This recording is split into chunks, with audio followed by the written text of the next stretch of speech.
The chemistry of extraction is simple. Extractions have been done for thousands of years. People learned that if you make alcohol and you put plants in it, things go into the alcohols. And then eventually you can filter them out. That part of the process is fairly simple. There's a lot of devil in the details, but the fundamentals are there. Once you've removed the solvent from your biomass, the fun really begins. Now we have a solvent stream that has cannabinoids in it and any other compounds that were in the biomass that we need to remove.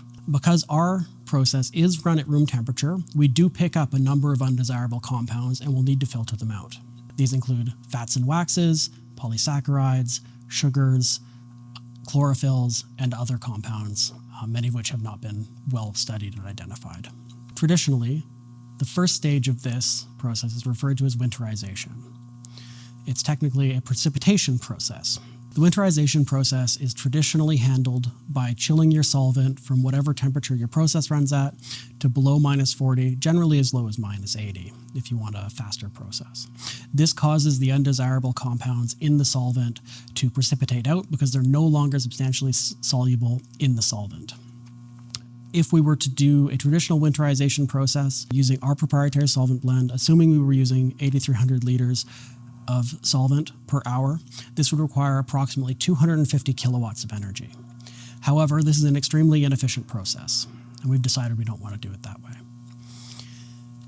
The filtration process that we use is substantially similar to a reverse osmosis system, only it's for cannabinoids and solvents. We've developed our own system based on studying reverse osmosis systems and other filtration systems on the market. This is a simplified process and instrumentation diagram of the membrane system that we are building in-house. I say this is simplified because this is designed around having only a single process loop with swappable membranes for running different processes. The larger scale system, which we will run in production, will be substantially longer and more complicated than this. Initially, your cannabinoid-laden solvent is put into the feed tank. The material is then fed through the first pump, which boosts the pressure of the solvent and cannabinoids from approximately atmospheric pressure to about 1,000 psi.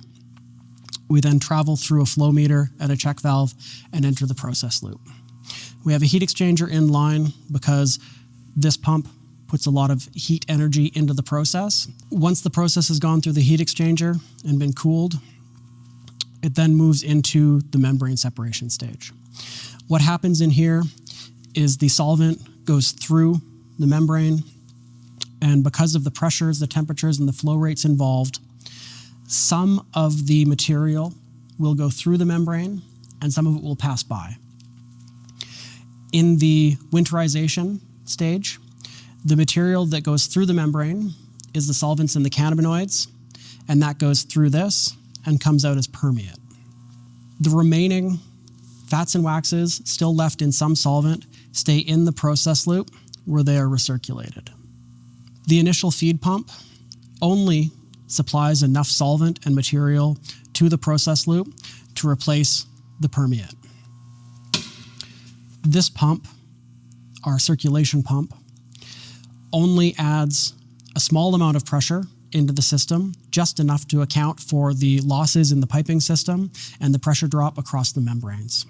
This is for flow, this is for pressure.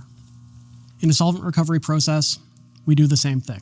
The same process, so the same loop with a different membrane.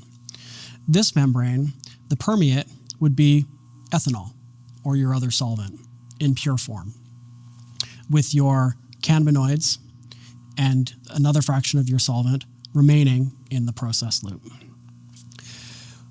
We've determined that with solvent recovery, we can, through changing the operational parameters of the system, we can choose to send the terpenes either into the permeate stream or leave them in the process loop.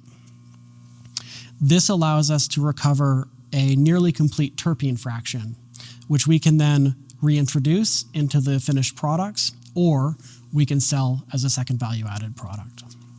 And that is why we have two additional stages of membranes. One would be for solvent recovery, and one would be for our terpene recovery. We also have designed a clean-in-place system for this, so that between each batch And at the end of each day, we can flush and clean the entire system so that we know, without a shadow of a doubt, that this machine is clean and ready for the next batch. And if there were any contaminants in the first batch, that there won't be any left in this one or in the next one. The winterization stage and the solvent recovery stage for EnCann require approximately 15 to 20 kilowatts each. To put that into context, the ethanol process that we're also comparing this to, for a traditional solvent recovery method where they're using a falling film evaporator or other traditional evaporative methods, will use approximately 3,600 kilowatts of energy. That's 3.6 megawatts of energy.